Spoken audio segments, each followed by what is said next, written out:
Okay, welcome class. आज हम लोग पढ़ने वाले हैं क्लास 12 डी बैच सीरीज़ के अंदर दो और नए डिफरेंसेस के बारे में, जो कि हैं आपके factor income and transfer income. आज हम लोग इन दोनों डिफरेंसेस के बारे में बात करने वाले हैं एंड इन दोनों का मतलब समझेंगे।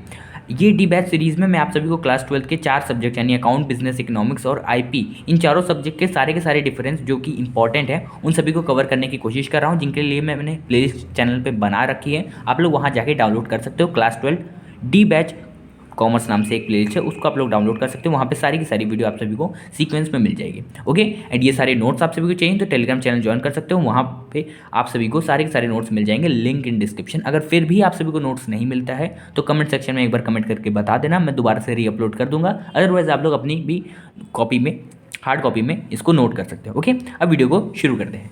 सबसे पहले हम लोग बात करते हैं फैक्टर इनकम की। फैक्टर इनकम होता क्या है, मीनिंग की बात करते हैं, बेसिस पे हम लोग चल रहे हैं। ओके, तो सबसे पहले हम लोग मीनिंग के बारे में बात करते हैं। It refers to the income received by factor of production for rendering factor service in the production process. आप कोई भी प्रोडक्शन प्रोसेस कर रहे हो, उसमें आप अपनी सर्विसेज का यूज़ कर रहे हो, उसका कोई भी प्रोडक्शन कर रहे हो, उससे जो भी आपको इनकम प्रोवाइड हो रही है या फिर जो भी इनकम मिल रही है, उसको हम लोग कहते हैं फैक्टर इनकम। एग्जाम्पल के तौर पे आप कोई कंपनी में वर्क कर रहे हो, ठीक है, उसमें आपने प्रोडक्शन किया, उसमें ट्रेडिंग मतलब सारी की सारी चीज़ें उसमें आपने की, अपनी सर्विसेज प्रोवाइड करवाई, गुड का सेल किया, बेचा, उसको खरीदा, ये सारी चीज़ें करी, सारा प्रोडक्शन किया, उसके बाद आप सभी को कुछ सैलरी मिली या फिर कोई इनकम मिली, उसको हम लोग कहते हैं फैक्टर इनकम। बट वहीं ट्रांसफ़र इनकम क्या होता है, it refers to the income received without rendering any productive service in return.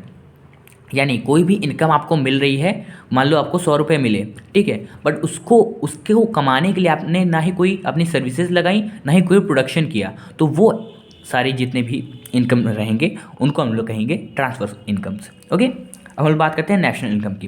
यानी नेशनल इनकम में कौन सा इंक्लूड होगा, कौन सा नहीं होगा। फैक्टर इनकम जितनी भी है इनके लिए प्रोडक्शन किया जा रहा है तो ऑब्वियस सी बात है ये नेशनल इनकम में इंक्लूड होगा।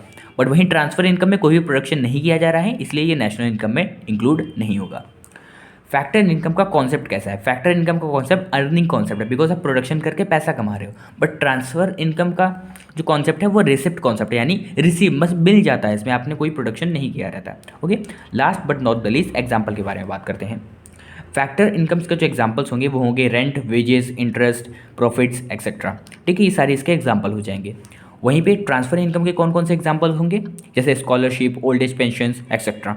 स्कॉलरशिप के लिए आपने मेहनत तो कुछ की नहीं, आपको कॉलेज वालों ने किसी और प्लेटफॉर्म ने प्रोवाइड कराया। ओल्ड एज पेंशंस आप सभी ने उसके लिए कोई मेहनत नहीं की, बट फिर भी आपको कंपनी दे रही है ओल्ड एज पेंशंस, ठीक है, तो वो सारी चीज़ें होती हैं। होप आप सभी को ये दोनों कॉन्सेप्ट समझ में आ गया होगा, फैक्टर इनकम का एंड ट्रांसफ़र इनकम का। अगर वीडियो अच्छी लगी है तो लाइक ज़रूर कर देना, अपने सारे के सारे दोस्तों के साथ शेयर जरूर कर देना, एंड चैनल को सब्सक्राइब करके बेल नोटिफिकेशन को जरूर से ऑन कर लेना। जैसे ही आपको वीडियो अपलोड होगी मेरे चैनल पे आपको नोटिफिकेशन मिल जाएगी। तब तक के लिए मिलते हैं आप सभी को अपनी नेक्स्ट वीडियो में। Take care everybody, bye bye, जय हिंद, जय भारत।